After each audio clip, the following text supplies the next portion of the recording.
or whatever, because you see people throwing axes, and people throwing daggers. So like whatever kind of weapon you want, you can go for it. As long as you're good with it. So every once in a while you see a guy who's like just a skilled axeman. He tosses axes. And he's really good at it. He just ping, just peg stuff.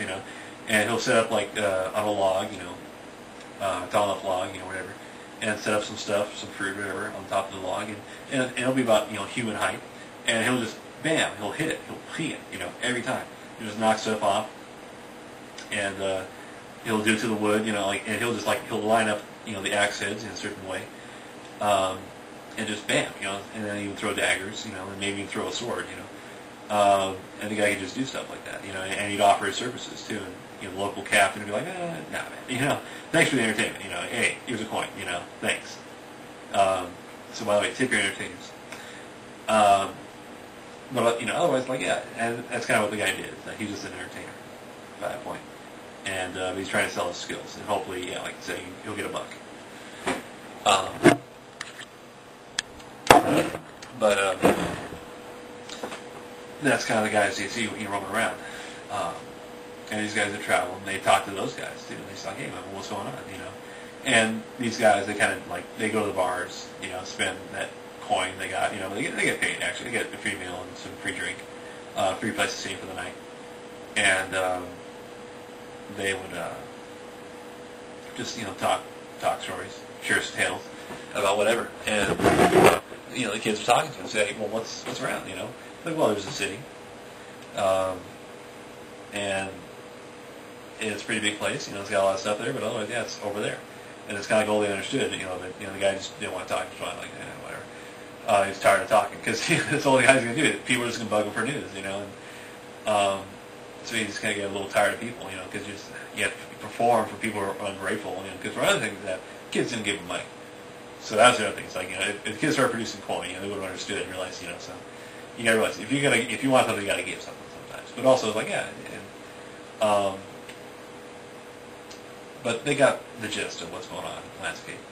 And the other thing is that they just kind of really realized and understood that, all right, well, yeah, if you want to do anything in this world, you got to be serious about the trade you're going to pursue. Because this guy, he's an entertainer, and that's kind of what he just did. He just wanted to learn to entertain. But, he also wanted to show off, like, look, I can, kill a guy, no problem. And he'd walk further and further away, bam, peg it, every time. And it's like, this is how good he was. And you could throw a couple of them, too. And, because, yeah, it's a good skill to have in combat. It's kind of like what some guys would go for, Sometimes, a weapon, you have different weapons just because of flair kind of thing, And like by flair, it's more like you're going to use a certain weapon for a certain skill. If everybody's got spears, okay, so you need something that's not a spear, or something that basically is take out a spear, take care of a spear. And swords are good, but you got to know what you're doing with a spear, because sometimes like they put metal heads on the spears, so it can like ding up, or like a spear will get hooked in the wood. That's something you don't want. But otherwise, you can pick up an axe. A lot of people got axes, so that's one way to go. And if you can throw an axe, even better, because then you can freak people out. Like you run into a fight. But axes were good for taking down shields, as well. And a lot of people had shields. A lot of people had big wooden shields. It's a common way to go about it.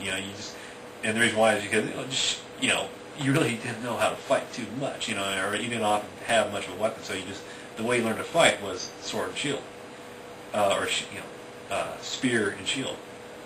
And if you're lucky, you had a hand weapon like an axe or a spear or a mace or a club. And that's just how you fought. Or that's weapons you had. Whatever weapon you could carry and afford, and was on your person, that's where you had to go.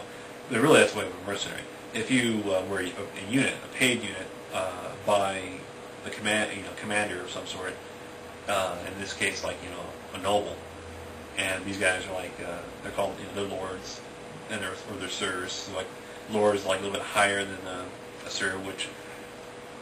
And it's just the way that boys understand it. I really wanted to introduce some other terms and concepts, or at least have some idea. But you got to go feudal.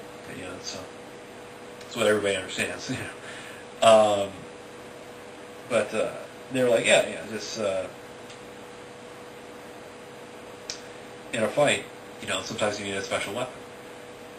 for the special case. If the enemy's got a lot of shields, but like little dinky spears, okay, well you got to take down the spears. It's got to take down the shields.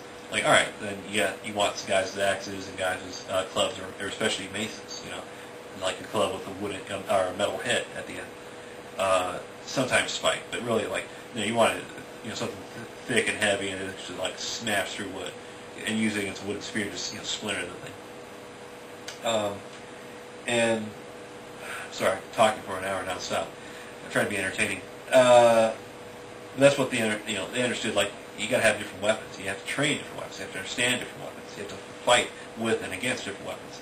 And that's what these other guys would do. Is that they basically say, look, I train weapons. And these guys try to bug them for that. Like, well, no, man, I don't. You got to pay. I don't give little scoundrels, as far as I know, free rides. You got to pay. You got to pay daddy. Otherwise I ain't serving up. And they're like, well, come on, man. Hook us up. Hook us up. Teach us, how you use these weapons. Just like, listen, kid. I pull steel when I got to pull steel. Otherwise, no. I'm tired. Been using my hands all day. I'm thirsty. Go get a free drink. Go get some free food. Call them out. Talk to some people. Whatever. Try to hook up with a waitress. But otherwise, yeah. So that's why these kids realize we got to travel on this world. We can't stay here. And the thing is, these guys are nerds. They're nerds, man. And it's like trying to nerds of that. But it's like, what are nerds? Nerds are smart. And it's like they realize, well, we got to do something, man. It's this place. We can. We got the money. We got the we got the time. We got the power. Let's go for it. And like, yeah, let's do it, man. Let's go for it. So what do we do? Like, well, we'll just hook up. We'll hook up with some group and learn some stuff. And hopefully we'll have like a veteran, with a guy to teach us, how to fight. And, tell us some stories too. So, Jim's just getting ideas. Man, we can just do so much here, man. Look at the money we're making too. Because they go in the store, on this other planet, which I call Adrena. And, they're like, cool, hey, this is like hand carved, it looks pretty good. It's some sort of decoration. We can sell the stuff. So they bought it all they could. It's hand carved, whatever, like combs and utensils and cups, bowls, you name it, like just anything handmade, And they were just like, all right, cool, hey, it's real expensive. Here you go. And they go to on Earth and they sell somewhere. Turn a pretty buck. You go to flea markets too, and just selling to people there, and conventions even, because they go to conventions finally. They realize, hey, we can sell these swords. Because they find weapons every once in a while, and they actually make enough money to buy weapons. And they didn't get swords because they realized you don't know how to use swords, and if you don't know how to use a sword, guys can take it away from you and use the sword on you. At least with a knife, But anyways. But that's the thing to realize, and so that's what you're going to see in my story, is that you're going to see how these guys fight. I write out the fights, I detail them out.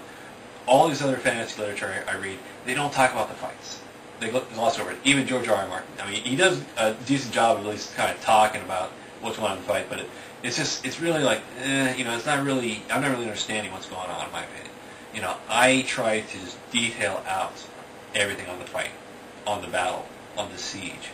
And I put you right there in the guy's place, so you're going to see and understand, stuff from the guy's perspective. I hope, I'm hoping, man. But otherwise, you get what I'm saying. It's just, I'm trying my best. I'm trying to just,